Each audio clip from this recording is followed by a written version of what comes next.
সুপ্রিয় শিক্ষার্থীবৃন্দ, শুভ সকাল। চট্টগ্রাম কলেজিয়েট স্কুল কর্তৃক পরিচালিত অনলাইন ক্লাসে তোমাদের স্বাগত জানাচ্ছি। বরাবরের মতোই আমি লেনিন বিশ্বাস, সহকারী শিক্ষক গণিত। বরাবরের মতোই এবারও আমরা হাজির হয়েছি পাটিগণিতের একটি নতুন চ্যাপ্টার, যা আমরা পূর্বের ক্লাসে পড়েছি, তার ধারাবাহিকতা নিয়ে এই চ্যাপ্টারটা আমরা শুরু করব। এই চ্যাপ্টারটা তারা তোমরা বুঝতেই পারছো, এই চ্যাপ্টারটা গত ক্লাসের ধারাবাহিকতায় আমরা শুরু করতে যাচ্ছি। গত ক্লাসে আমরা পড়েছিলাম, তোমরা একটু তোমাদের মেমোরিটাকে জাস্ট রিকল করো। কিছুদিন আগে আমরা পড়েছি যে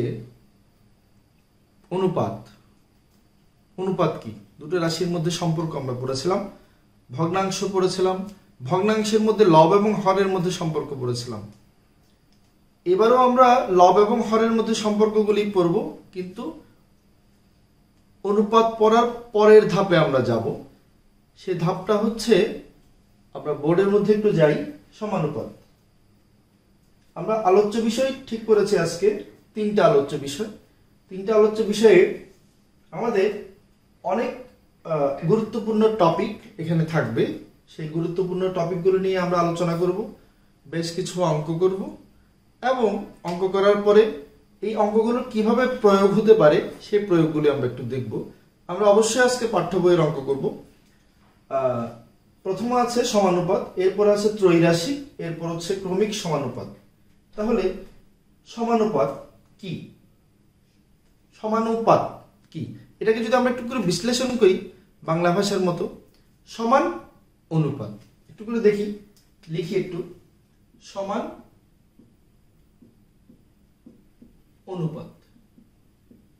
তাহলে কাদের মধ্যে সমান অনুপাত? অনুপাতের মধ্যে এই যে অনুপাত সংখ্যাটা, এই অনুপাত জিনিসটা, এই অনুপাতের মধ্যে দুটো রাশি থাকে, প্রথম রাশি এবং দ্বিতীয় রাশি। ঠিক এখানেও সমান অনুপাতের মধ্যে প্রথম রাশি, দ্বিতীয় রাশি, এবং পরবর্তী ধাপেও প্রথম রাশি, দ্বিতীয় রাশি। তাহলে আমরা এতগুলো রাশি তো প্রথম রাশি, দ্বিতীয় রাশি বলতে পারবো না। প্রথম রাশি, দ্বিতীয় রাশি, তৃতীয় রাশি, চতুর্থ রাশি। আবার বলছি, প্রথম রাশি, দ্বিতীয় রাশি, দ্বিতীয় রাশি, প্রথম রাশি, দ্বিতীয় রাশি, তৃতীয় রাশি, চতুর্থ রাশি। তাহলে এই যে সমান অনুপাতে আমাদের চারটা রাশি আমরা ব্যবহার করব। 1 প্রথম রাশি, 2 দ্বিতীয় রাশি, 3 তৃতীয় রাশি, 4 চতুর্থ রাশি। এই রাশিগুলোর মধ্যে প্রথম রাশি এবং দ্বিতীয় রাশির তারা সমজাতীয়। প্রথম রাশি এবং দ্বিতীয় রাশি তারা সমজাতীয়। আবার তৃতীয় রাশি এবং চতুর্থ রাশি তারাও সমজাতীয়। কিন্তু সমজাতীয় হলো তাদের মানগুলি, তাদেরকে যেভাবে আমরা পরিমাপ করব সেগুলি একই ধরনের। বলে স্যার জিনিসটা একটু করে ক্লিয়ার করে দেই, দেখি একটু আমরা একটু বোর্ডে যাই, তাহলে বুঝতে পারবো। ধরো সুমন নামের একটা ছেলে, সে কি করলো, বাজারে গেল, দোকানে গিয়ে সে করলো কি, একটা চকলেট কিনলো। সেই চকলেটটা কিটক্যাট চকলেট কিনলো কত টাকা দিয়ে? 25 টাকা দিয়ে। তারপরে সে 25 টাকা সে আবার 1 কেজি লবণ কিনলো। লবণের পরিমাণ কতটুকু? 1 কেজি। কত টাকা দিয়ে? 10 টাকা দিয়ে। দেখো মজার ব্যাপার হচ্ছে, সুমন 25 টাকা দিয়ে চকলেট কিনলো, 10 টাকা দিয়ে লবণ কিনলো। তাহলে তার অনুপাতটা কত? 25:10। এরপরে আমরা আরেকটা জিনিস দেখি, একই স্কুলে, একটা স্কুলে টোটাল ছাত্র সংখ্যা, মানে শিক্ষার্থী সংখ্যা হচ্ছে 70 শিক্ষার্থী। এটা হচ্ছে শিক্ষার্থীর সংখ্যা 70 জন। তার মধ্যে 50 জন হচ্ছে ছাত্র আর 20 জন হচ্ছে ছাত্রী। তাহলে তাদের অনুপাতটা একটু দেখি, 50:20।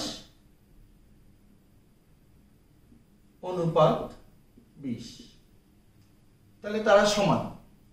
তাহলে স্যার কেমনে সমান আমরা একটু দেখি। বা এটা 5 দিয়ে ভাগ করলে 5, 5 দিয়ে ভাগ করলে 2, এটাকে 5 দিয়ে 10 দিয়ে ভাগ করলে 5, 10 দিয়ে ভাগ করলে 2। দেখো এখানে হচ্ছে ছাত্রছাত্রীর সংখ্যা ডান পাশে, আর এখানে হচ্ছে টাকার পরিমাণ। দুটো সমজাতীয়, এটাও সমজাতীয়, এটাও সমজাতীয়। এই দুটো সমজাতীয় রাশি এরা হচ্ছে পরস্পর সমানুপাত, এটাকে বলা হচ্ছে সমানুপাত। তাহলে সমানুপাতের আমরা যদি একটা সংজ্ঞা দিতে যাই, চারটা রাশির প্রথম এবং দ্বিতীয় রাশির অনুপাত, তৃতীয় ও চতুর্থ রাশির অনুপাত পরস্পর সমান হলে। আবার বলছি, চারটা রাশির প্রথম এবং দ্বিতীয় রাশির অনুপাত, প্রথম এবং দ্বিতীয় রাশির অনুপাত তৃতীয় এবং চতুর্থ রাশির অনুপাতের পরস্পর সমান হলে, তাহলে এটাকে আমরা বলি প্রথম রাশি,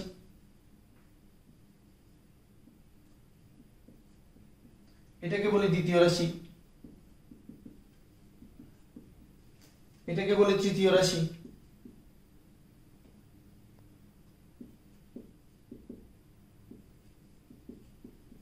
আর এটাকে বলি আমরা চতুর্থ রাশি। এদের অনুপাত যদি পরস্পর সমান হয় তবে আমরা এটাকে বলবো সমানুপাত, এই যে এই সমানুপাতের মধ্যে এই প্রথম রাশি এবং চতুর্থ রাশিকে একটা নামে নামাঙ্কিত করা হয়, আবার দ্বিতীয় রাশি এবং তৃতীয় রাশিকে একটা নামে নামাঙ্কিত করা হয়। তাহলে প্রথম রাশি এবং দ্বিতীয় রাশিকে কি বলা হয়? আমরা এই যে সুমনের এই জিনিসগুলো একটু করে মুছে দেই। প্রথম এবং এই যে প্রথম রাশি এবং চতুর্থ রাশি, এটাকে বলা হচ্ছে প্রান্তীয় রাশি, প্রান্তীয় রাশি। এই দ্বিতীয় এবং তৃতীয় এই রাশিটাকে বলা হচ্ছে মধ্য রাশি। তাহলে একটাকে বলা হচ্ছে প্রান্তীয় রাশি, আরেকটাকে বলা হচ্ছে মধ্য রাশি। প্রথম এবং দ্বিতীয় রাশিকে, চতুর্থ রাশিকে বলা হচ্ছে প্রান্তীয় রাশি, এবং দ্বিতীয় এবং তৃতীয় রাশিকে বলা হচ্ছে মধ্য রাশি। তাহলে সমানুপাতটা আমরা বুঝতে পারলাম। এখন সমানুপাতের এখনো অংশ শেষ হয়নি। তাহলে আমরা এটাকে বলি স্যার এটাকে ভগ্নাংশের মাধ্যমে প্রকাশ করা যায় না? অবশ্যই যায়। তাহলে আমরা একটু করে ভগ্নাংশের মধ্যে প্রকাশ করি। আমি জাস্ট এইটাকে রাখলাম।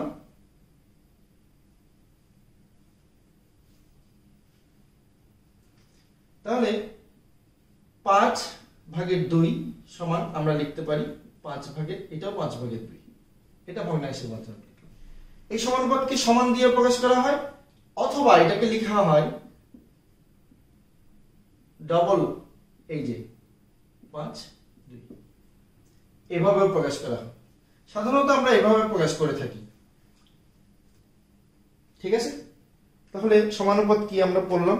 সমানুপাত কি? চারটা রাশি প্রথম এবং দ্বিতীয় রাশির অনুপাত এবং তৃতীয় এবং চতুর্থ রাশির অনুপাত পরস্পর যদি সমান হয়, প্রথম এবং দ্বিতীয় রাশির অনুপাত, তৃতীয় এবং চতুর্থ রাশির অনুপাত পরস্পর যদি সমান হয়, তারা পরস্পর সমানুপাত। সমানুপাতকে এভাবে প্রকাশ করা হয়। এবং সমানুপাতের প্রথম এবং দ্বিতীয় রাশি সমজাতীয়, তৃতীয় এবং চতুর্থ রাশি পরস্পর সমজাতীয়। আচ্ছা, আমরা তাহলে এই যে সমানুপাতটা পড়লাম, এই সমানুপাত দিয়ে আমরা কিছুটা অঙ্ক করতে পারি কিনা দেখি। আমাদের বইয়ের পাঠ্য বইয়ের 1 নম্বর প্রশ্নে আমরা একটু যাই। পাঠ্য বইয়ের 1 নম্বর প্রশ্ন বলছে নিচে রাশিগুলো দিয়ে সমানুপাত লিখো। প্রথমটাই বলছে 3 কেজি 5 টাকা, 6 কেজি 10 টাকা। একটু দেখি। 3 কেজি ক 1, 5 টাকা, 6 কেজি 10 টাকা। বলছে, প্রশ্ন বলছে নিচে রাশিগুলো দিয়ে সমানুপাত লিখো। তাহলে এখানে প্রথমত আমাকে দেখতে হবে যে সমজাতীয় কোনগুলা। এই কেজি সমজাতীয়, টাকা এবং টাকা সমজাতীয়। তাহলে আমি লিখি, সুতরাং সমানুপাতে প্রকাশ করে পাই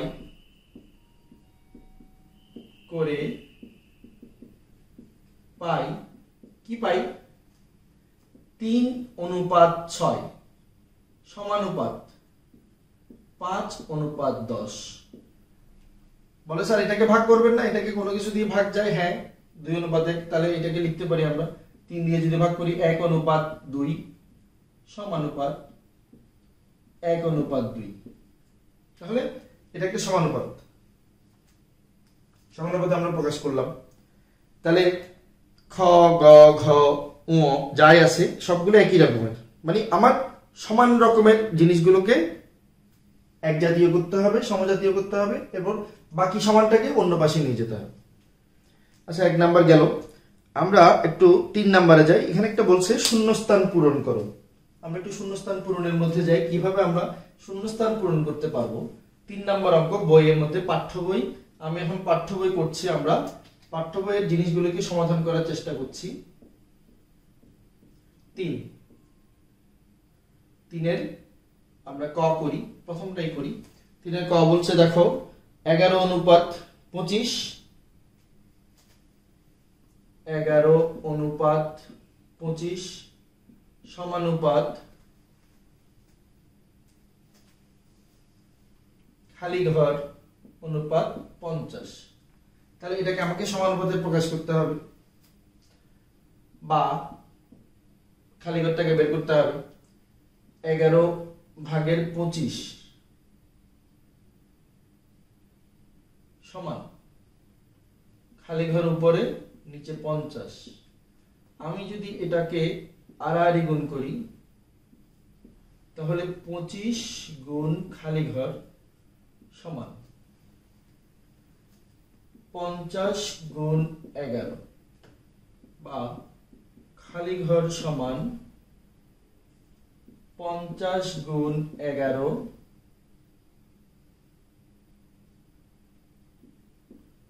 ডিভাইডেড বাই 25। তাহলে 25কে দিয়ে যদি 50কে ভাগ করি 2, তাহলে 2 11 22। তাহলে খালি ঘরে আমরা কত পেলাম? সুতরাং খালি ঘর সমান 22। তাহলে খালি ঘরে কত বসবে? 22 বসবে। তাহলে এভাবে আমরা সমানুপাতের কোন একটা রাশি যদি জানা থাকে, না অজানা থাকে, আমরা অজানা রাশিগুলোকে আমরা বের করতে পারি। অজানা রাশিগুলোকে আমরা এভাবে বের করতে পারি। এই যে অজানা রাশি বের করা, সমানুপাতে 3টা রাশি যদি জানা থাকে, একটা রাশি যদি অজানা থাকে, 3টা রাশি জানা থাকলো, একটা রাশি অজানা থাকলো। আবার বলছি, সমানুপাতে 3টা রাশি জানা থাকলো, একটা রাশি অজানা থাকলো, সেই অজানা রাশিটা বের করার জন্য যে পদ্ধতিটাকে আমরা ব্যবহার করি, সেই পদ্ধতিটাকে বলা হচ্ছে ত্রৈরাশিক পদ্ধতি। সেটাকেই বলা হচ্ছে কি রাশিক পদ্ধতি? ত্রৈরাশিক পদ্ধতি। চতুর্থ রাশি নির্ণয়ের পদ্ধতিকেই বলা হচ্ছে ত্রৈরাশিক পদ্ধতি। চতুর্থ রাশি নির্ণয়ের পদ্ধতিটাকে বলা হচ্ছে ত্রৈরাশিক পদ্ধতি। এটা হচ্ছে ত্রৈরাশিক পদ্ধতির একটা সমাধান। আমি আরেকটা অঙ্ক করব যাতে তোমাদের জন্য সুবিধা হয়। সেটা হচ্ছে, ধরো আমরা বইয়ে যাই, পাঠ্য বইয়ে যাই। পাঠ্য বইয়ে গিয়ে আমরা যদি আমরা গ নাম্বার অঙ্কটা করি। গ নাম্বারটা কি বলছে একটু দেখি। 3-এর গ। তাহলে আমরা আরেকটু ক্লিয়ার হয়ে যাব। 3-এর গ। 3-এর গ বলছে 2.5 অনুপাত 5.0, 2.5 অনুপাত 5.0 সমানুপাত বলছে 7 অনুপাত খালি ঘর। আমার যদি তুলতে ভুল না হয়ে থাকে, অঙ্কটা ঠিক এরকম। তাহলে আমরা এখান থেকে এই খালি ঘরের মানটা বের করব যথানিয়মে, বা যথানিয়ম আমরা করব 2:5, 5:0। স্যার দশমিকের পরে তো শূন্যের কোনো মূল্য নাই, ঠিক আছে, কিন্তু এখানে আমরা যেহেতু এখানে একটা দশমিক রয়ে গেছে, সেজন্য এই শূন্যটাকে রাখছি। সমানুপাতিক চিহ্ন আর সমানের মধ্যে কোনো পার্থক্য নাই বলা হয়েছিল। এটা কি? খালি ঘর। বা আমরা এখন আড়াআড়ি গুণ করব, 2.5 গুণ খালি ঘর সমান 5.0 গুণ 7, বা খালি ঘর সমান গুণ যখন এদিকে চলে আসবে তখন ভাগ হয়ে যায়। 5.0 গুণ 7 2.5। আমি যদি এটাকে কাটাকাটি করি তাহলে হয় 2, তাহলে 7 দুগুণে 14, তাহলে খালি ঘরে কত বসবে?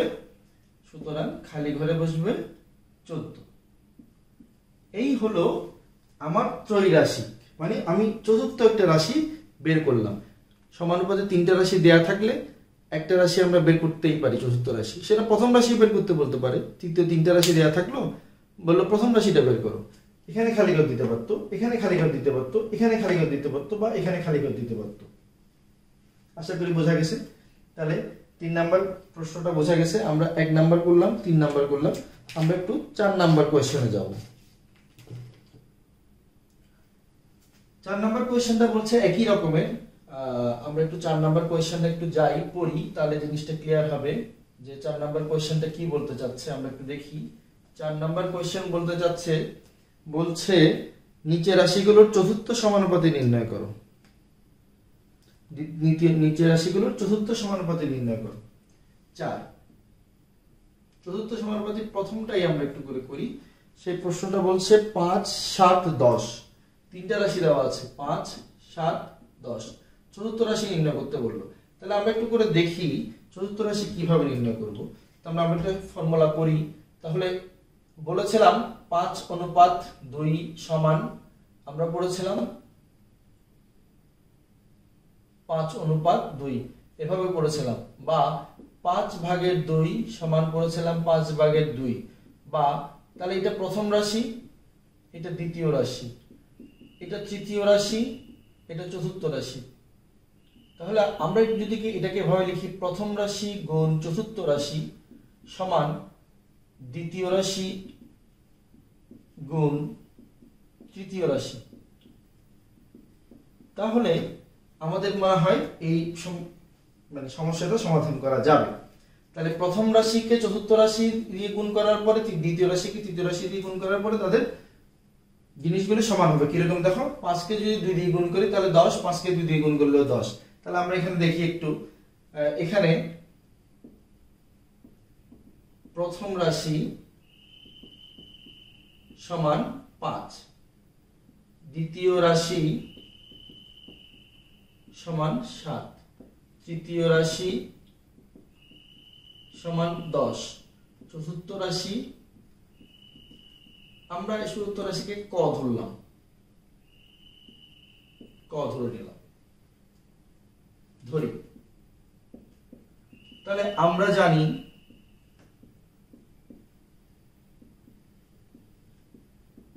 প্রথম রাশি গুণ চতুর্থ রাশি সমান দ্বিতীয় রাশি গুণ তৃতীয় রাশি, বা প্রথম রাশি কত 5, চতুর্থ রাশি কত ক, তৃতীয় রাশি কত, দ্বিতীয় রাশি কত 7, তৃতীয় রাশি কত 10, বা ক সমান 7 গুণ 10 ডিভাইডেড বাই 5। তাহলে কত আসে, 5, 2, 10, 7 দুগুণে 14। তাহলে চতুর্থ রাশি কত, চতুর্থ রাশি হচ্ছে 14। চতুর্থ রাশি কত, চতুর্থ রাশি 14। এভাবেও আমরা চতুর্থ রাশি নির্ণয় করতে পারি। এখানে যদি বলতো যে এখানে 5, 7, 10 প্রথম রাশি নির্ণয় করতে বলতো, ঠিক আমরা একই রকমের ফর্মুলা ইউজ করে প্রথম রাশি গুণ চতুর্থ রাশি সমান দ্বিতীয় রাশি গুণ তৃতীয় রাশি। এই প্রথম এবং চতুর্থ রাশিকে আমরা প্রথমে বলেছিলাম এদেরকে বলা হচ্ছে প্রান্তীয় রাশি, এবং দ্বিতীয় এবং তৃতীয় রাশিকে বলা হচ্ছে মধ্য রাশি। প্রথম এবং চতুর্থ রাশিকে বলা হচ্ছিল প্রান্তীয় রাশি, এবং দ্বিতীয় এবং তৃতীয় রাশিকে বলা হচ্ছে মধ্য রাশি। তাহলে আমরা সমানুপাত কি জানলাম, সমানুপাত কিভাবে প্রকাশ করা যায় সেটা জানলাম। সমানুপাতের মাধ্যমে খালি কোনো একটা রাশি, চতুর্থ রাশির মধ্যে যে কোনো একটা রাশি আমরা বের করার নিয়ম শিখলাম। এরপরে চতুর্থ রাশি অথবা তৃতীয় রাশি অথবা দ্বিতীয় রাশি যে কোনো একটা রাশিকে আমাকে যদি বের করতে বলে, আমরা এই ফর্মুলার মাধ্যমে আমরা অঙ্ক করে কিভাবে বের করতে হয় সেটা শিখলাম। আচ্ছা, আমরা এখন শিখব ক্রমিক সমানুপাত। আমাদের পাঠ্যের যে জিনিসটা আজকের আলোচ্য বিষয়ের শেষ টপিক ক্রমিক সমানুপাত। এরপর আমরা বেশ কিছু অঙ্ক করব পাঠ্য বইয়েরই।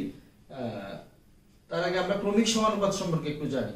কেউ কি বলতে পারবে ক্রমিক সমানুপাত ব্যাপারটা কি? আসলে ক্রমিক সমানুপাত শব্দটার অর্থ কি, বা ক্রমিক সমানুপাত আমরা কিভাবে বলে থাকি?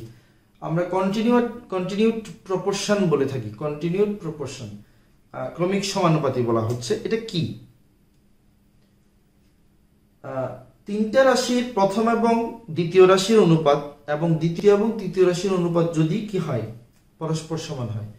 প্রথম এবং দ্বিতীয় রাশি, তিনটা রাশি থাকবে। কয়টা রাশি থাকবে? তিনটা রাশি থাকবে। প্রথম এবং দ্বিতীয় রাশির অনুপাত এবং দ্বিতীয় এবং তৃতীয় রাশির অনুপাত যদি পরস্পর সমান হয়, সেই ক্ষেত্রে আমরা এদেরকে ক্রমিক সমানুপাত বলবো। আমি যদি একটা উদাহরণ দিই, মনে করো এ সাথে বি এর অনুপাত আর বি এর সাথে যদি সি এর অনুপাত, এরা যদি পরস্পর সমান হয়, তখন আমরা এটাকে ক্রমিক সমানুপাতি বলবো। কেমনে বলবো দেখি? এ বাই বি সমান, আমি সমান চিহ্ন ইউজ করছি, বি বাই সি। তাহলে দেখো, প্রথম তিনটা রাশি, এখানে কিন্তু চারটা রাশি হলো, তিনটা রাশি দুইটা সমজাতীয় রাশি, এই মধ্য রাশিটা সমজাতীয় রাশি, এজন্য একই রকমের রাশি, এজন্য আমরা তিনটা রাশির কথা বলছি। তিনটা রাশির প্রথম এবং দ্বিতীয় রাশি এবং দ্বিতীয় এবং তৃতীয় রাশি যদি পরস্পর সমান হয়, পরস্পর সমান হয়, তখন আমরা এই সমানুপাতকে বলবো ক্রমিক সমানুপাত, এবং এই পুরো ব্যাপারটাকে, সিস্টেমটাকে বলবো ক্রমিক সমানুপাতি। তাহলে দেখো, এটা তাহলে মধ্যরাশি, এটাও মধ্যরাশি। এই মধ্যরাশিটাকে যদি আমি ওই আগের মতো করে বজ্র গুণ বা আর গুণন করে দিই, তাহলে বি গুণ বি সমান এ গুণ সি। তাহলে আমরা কি লিখতে পারি? বি স্কয়ার সমান এ সি। তাহলে বি স্কয়ার সমান এ সি মানে মধ্যরাশি সমান মধ্যরাশির বর্গ প্রথম ও তৃতীয় রাশির গুণফলের সমান। প্রথম এবং তৃতীয় রাশির গুণফল সমান মধ্যরাশির বর্গ। এটা যদি হয়, তখন আমরা এই রাশিটাকে বলবো ক্রমিক সমানুপাত বা ক্রমিক সমানুপাতি। এটা যেটাকে ইংলিশে বলা হচ্ছে কন্টিনিউড প্রপোর্শন বা ক্রমিক সমানুপাতি। তাহলে এই হচ্ছে ক্রমিক সমানুপাতি। আমি আরেকবার বলছি, যদি আমার ক্রমিক সমানুপাতি হওয়ার জন্য আমার তিনটা রাশির প্রয়োজন। কয়টা রাশির প্রয়োজন? তিনটা রাশির প্রয়োজন। প্রথম রাশি, দ্বিতীয় রাশি এবং তৃতীয় রাশি। প্রথম রাশি এবং দ্বিতীয় রাশি সমজাতীয় হবে, এবং দ্বিতীয় এবং তৃতীয় রাশি যদি সমজাতীয় হয়, তারা যদি সমানুপাত হয়, তখন এই সমানুপাতটাকে আমরা বলবো ক্রমিক সমানুপাত। দেখো, প্রথম এবং দ্বিতীয় রাশি, দ্বিতীয় এবং তৃতীয় রাশি, এই দ্বিতীয় এবং তৃতীয় রাশির মধ্যে এই রাশিটা এবং এই রাশিটা প্রথম অনুপাতের দ্বিতীয় রাশি, দ্বিতীয় অনুপাতের প্রথম রাশি পরস্পর সমান। এই তখন আমরা এটাকে বলবো ক্রমিক সমানুপাতি। এবং ক্রমিক সমানুপাতিকে প্রকাশ করার জন্য আমরা বলবো মধ্যরাশির বর্গ প্রথম এবং তৃতীয় রাশির গুণফলের সমান যদি হয়, তখন আমরা সেটাকে ক্রমিক সমানুপাতি বলে থাকি। তাহলে আমরা একটা ক্রমিক সমানুপাতির অঙ্ক করি। তাহলে আমাদের একটু পাঠ্য বইয়ের অঙ্কই করি। আমরা আজকে একটু পাঠ্য বইয়ের অঙ্ক করবো বলে ঠিক করেছি। তারা পাঠ্য বইয়ের অঙ্কটা করি। পাঠ্য বইয়ের অঙ্কতে আমরা 2 নম্বর কোয়েশ্চেনে যাই।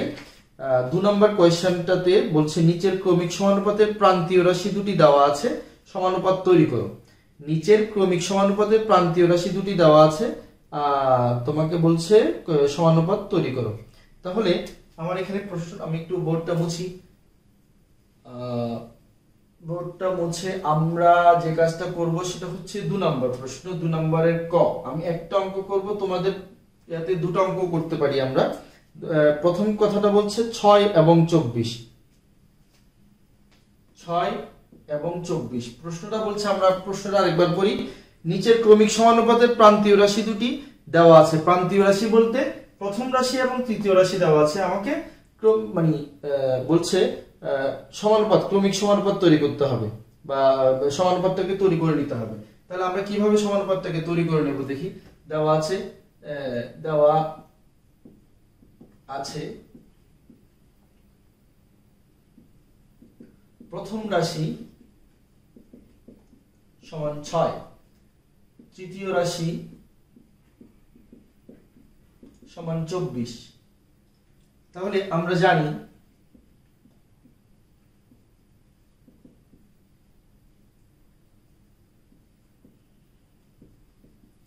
মধ্যরাশির বর্গ, মধ্যরাশি স্কয়ার সমান প্রথম রাশি গুণ তৃতীয় রাশি, বা মধ্য রাশি স্কয়ার ইকুয়াল টু 6 গুণ 24, বা তাহলে 6 গুণ 24 কত হয়? 24 কে আমরা 6 দিয়ে গুণ করি, 4 6 24, 2 6 2 12 13 14, 144 মধ্য রাশি।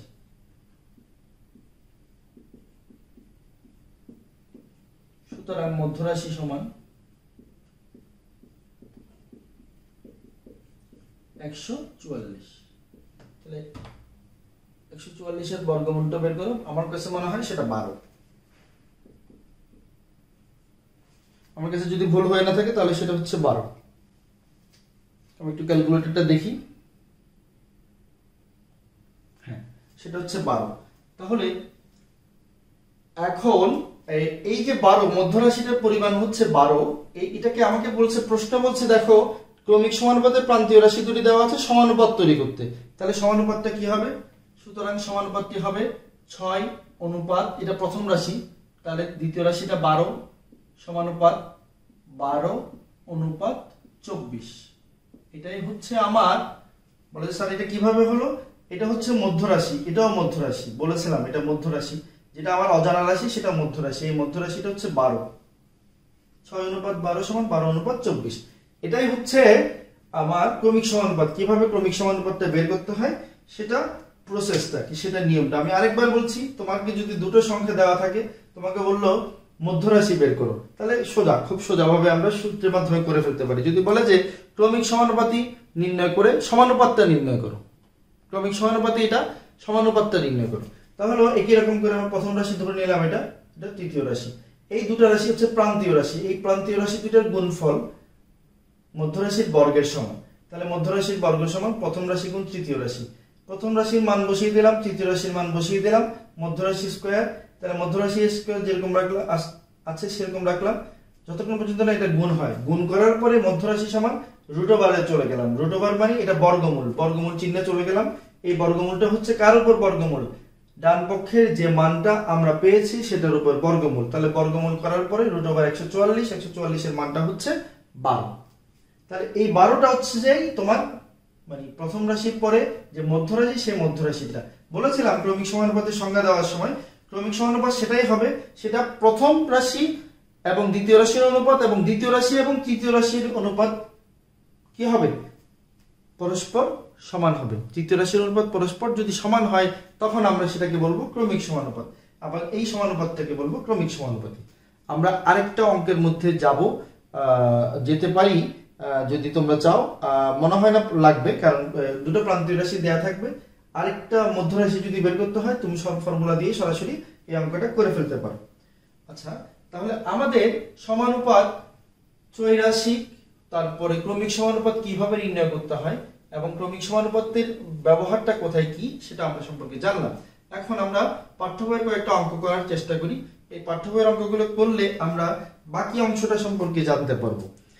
পাঠ্য বইয়ের তোমরা একটু বইটা উল্টাও, 5 নাম্বার অঙ্কটা করি।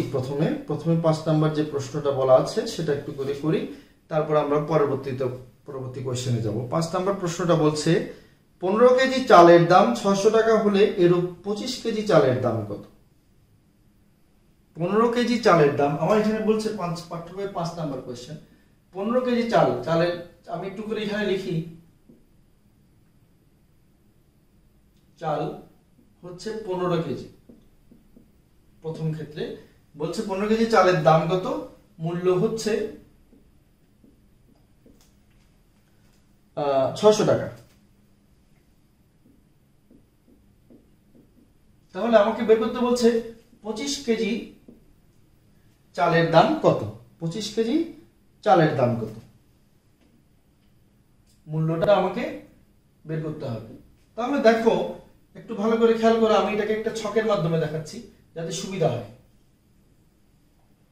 তাহলে এটাও চালের পরিমাণ। তাহলে আমরা বলেছিলাম সমজাতীয়, তাহলে পরিমাণ কেজি সমজাতীয়, টাকা সমজাতীয়। তাহলে আমরা লিখতে পারি সমানুপাত হতে পাই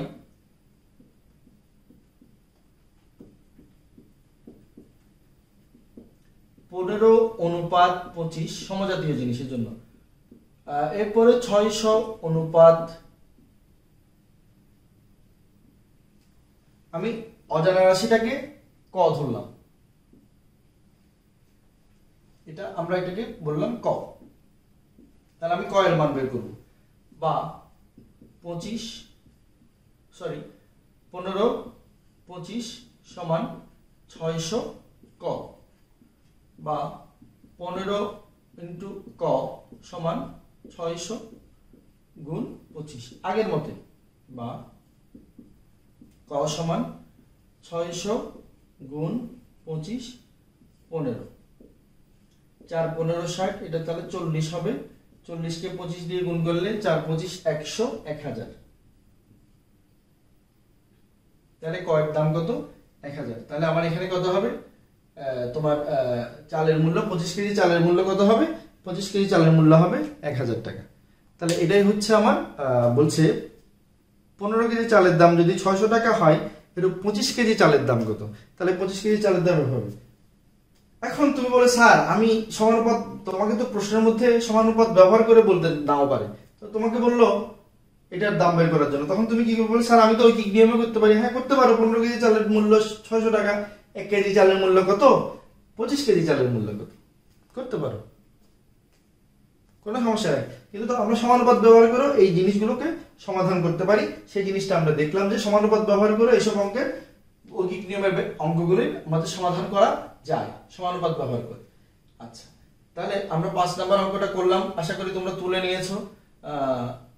এরপরে আমরা যাব একটু দেখি আমরা কোনটা করতে পারি। আমরা 7 নাম্বার কোশ্চেনে যাই।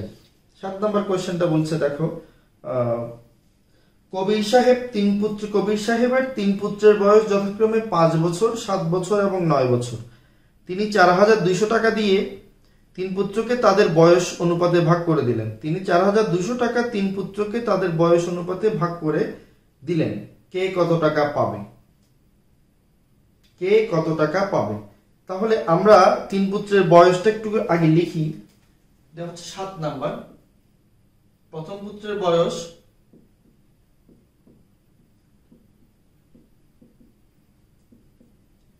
দ্বিতীয় পুত্রের বয়স,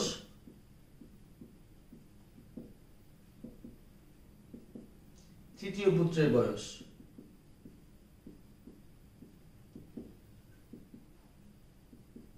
তাহলে দেখো প্রথম পুত্রের বয়স বলছে 5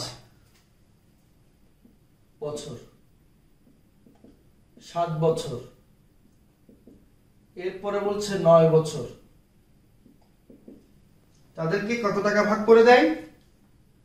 তাদেরকে ভাগ করে দেয়, তিনি 4200 টাকা 3 পুত্রকে সমান ভাগে ভাগ করে দিল। টাকার পরিমাণ 4200। তাহলে আমাকে বলছে এই পুত্রগুলো, প্রথমটা, দ্বিতীয়টা এবং তৃতীয়টা পুত্ররা কত টাকা করে পায়। তাহলে দেখি আমরা কত টাকা করে পাই। কত টাকা করে পাই বলেছে, 3 পুত্রের বয়স কে কত টাকা পাবে। ঠিক আছে, তাহলে অনুপাত প্রথম পুত্র এবং দ্বিতীয় পুত্র, তৃতীয় পুত্রের, বা আমরা যদি বলি অনুপাত সংখ্যা দ্বয়ের যোগফল, অনুপাত সংখ্যা দ্বয়ের বয়সের যোগফল,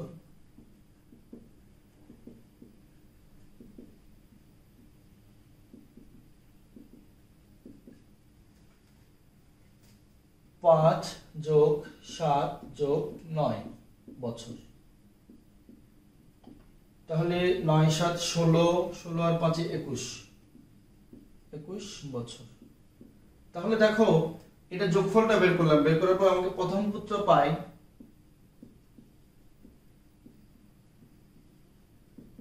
4200 এর 21/5 টাকা। কাটাকাটি করলে 21 দুগুণে 42, 200, তাহলে 5 দুগুণে 10, 1000 টাকা। প্রথম পুত্র কত টাকা পাই? 1000 টাকা। এভাবে দ্বিতীয় পুত্র পাই 4200 এর 7/21 টাকা। তাহলে তাও একই রকমের 200, তাহলে 7 দুগুণে 1400 টাকা। তৃতীয় পুত্র পাই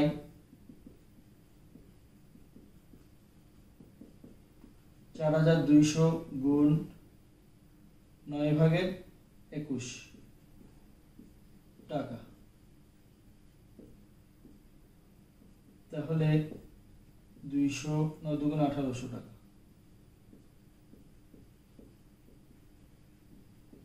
তাহলে এভাবে তিনি প্রথমটা, দ্বিতীয় জন এবং তৃতীয় জন এই তিনজনে এই টাকাটা পায়। তাহলে এখন আমাদের কথা হলো, স্যার এটা কিভাবে বের করলেন? স্যার এটা কিভাবে বের করলেন? সুতরাং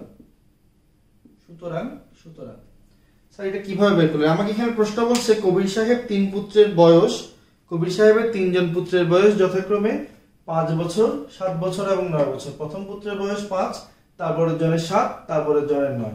তিনি তিনজনকেই 4200 টাকা দিলেন এবং 4200 টাকা সমান ভাগে ভাগ করে দিলেন। বলেন এই বলছে 4200 3 পুত্রকে তাদের বয়স অনুপাতে ভাগ করে দিলেন। যদি বলতো যে সমান অনুপাতে ভাগ করে দেওয়া, তখন এক প্রকারের। আমাকে বলছে বয়স অনুপাতে ভাগ করে দিলেন, তার মানে এটা বয়স অনুপাত, তাহলে এই জন্য অনুপাত সংখ্যা বয়সের যোগফল আমরা বের করলাম, 5 7 9 এর যোগফল বের করলাম। অনুপাত সংখ্যা ধরে যোগফল বের করার পর এই প্রথম পুত্র কতটুকু পায়, মানে 4200 টাকায় পাই। 4200 টাকা গুণ মানে এর কত 21/5 এই প্রথম পুত্রের জন্য। তাহলে কাটাকাটি করে যেটা পেলাম সেটা। দ্বিতীয় পুত্র ঠিক একই রকম করে 7/21 গুণ 4200।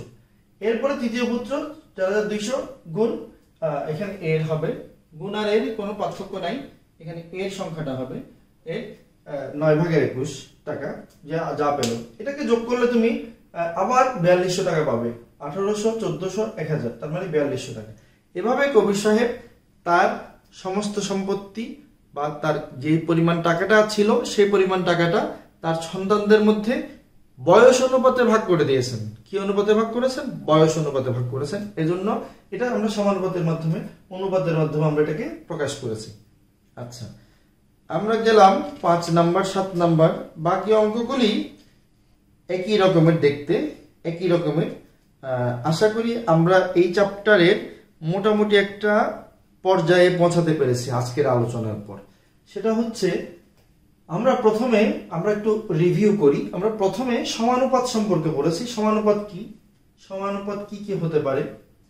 আমরা এই সমানুপাত থেকেই চলে আসছি 4টা রাশি সম্পর্কে জেনেছি। প্রথম রাশি, দ্বিতীয় রাশি, তৃতীয় রাশি এবং চতুর্থ রাশি।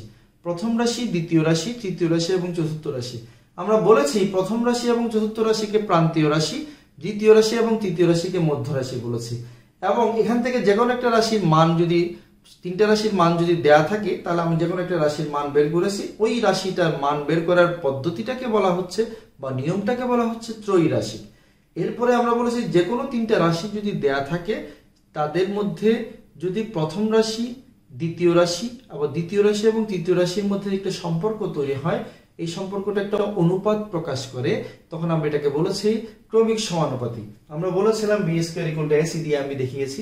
আমরা ক্রমিক সমানুপাতি প্রমাণও করেছি কয়েকটা অঙ্কে। তারপরে আমরা পড়লাম সমানুপাত, ত্রয়ী রাশি, ক্রমিক সমানুপাত পড়ার পরে, ত্রয়ী রাশি পড়ার পরে আমরা জাস্ট কয়েকটা অঙ্ক করলাম। আমার বইয়ের অঙ্কগুলো করে আমরা যে ধারণাটা পেলাম সেটা হচ্ছে অকিক নিয়মের মাধ্যমেও আমার সমানুপাতের অঙ্কগুলো করা যায়। আবার সমানুপাতের ফর্মুলা ব্যবহার করেও আমরা সমানুপাতের সমাধানটা করতে পারি, সেটা দেখলাম। এরপর একটা পুত্রের বয়স, এটা কন্যার বয়স হতে পারে, যে কোনো রকমের বয়স হতে পারে, যে কোনো রকমের ডিভাইডেশন হতে পারে, সেটার মাধ্যমে আমরা অঙ্কগুলো করার চেষ্টা করলাম। তবে মোটামুটি আমরা এই চ্যাপ্টারের ম্যাক্সিমাম জিনিস আমরা পড়ে ফেলেছি। তোমাদের বাড়ির কাজটা একটু কষ্ট করে লিখো। এই চ্যাপ্টারে তোমরা যে অঙ্কগুলি করবে 8 9 10 12 14 15 16, 8 9 10 12 14 15 16। আমি আবার একটু লিখে দিচ্ছি, 8 9 10 12 14 15 16। HW 8 9 10 12 14 15 16। তাহলে আমরা এইখানেই সমানুপাতের অধ্যায়টা শেষ করছি। আমরা এই জায়গাটাতে সমানুপাতের অধ্যায়টা শেষ করছি। এই যে অঙ্কগুলি, সেই অঙ্কগুলি এই অঙ্কগুলির কার্বন কপি। যে দুটো অঙ্ক করিয়েছি, যে তিনটা যে চারটা প্র্যাকটিস করেছি, সেই সবগুলো জিনিসের কার্বন কপি। আশা করি তোমরা এই অঙ্কগুলো যখন দেখবে তখন বুঝতে পারবে ওই অঙ্কের সাথে এই অঙ্কের সিমিলারিটিস কি। তো আশা করি আজকের ক্লাসটা তোমাদের সবারই ভালো লেগেছে এবং তোমাদের প্রত্যেকেই এই ক্লাস থেকে কিছু না কিছু শিখার বা শিখন ফল এবং শিখার যোগ্যতা অর্জন করেছো। এই শেখার যোগ্যতা থেকে তোমার এই ভোকাবুলারি গুলো, ম্যাথমেটিক্স এর ভোকাবুলারি গুলো তোমার স্ট্রং হবে। ধীরে ধীরে তুমি এই জিনিস সম্পর্কে জানতে পারবে এবং এই জিনিসের ম্যাথমেটিক্স এর এই অংশটার সমাধান, বিভিন্ন রকমের সমাধানগুলি তুমি করতে পারবে। আজকে এতটুকুই। তোমরা সবাই ভালো থাকবে, সুস্থ থাকবে, সবাই রীতিমতো পড়ালেখা করবে, আমাদের অনলাইন ক্লাসগুলি অবজার্ভ করার চেষ্টা করবে, অবজার্ভ করে তোমরা নিজেদেরকে খুব এনরিচ করবে। ধন্যবাদ সবাইকে, সবাই ভালো থাকবে, সুস্থ থাকবে।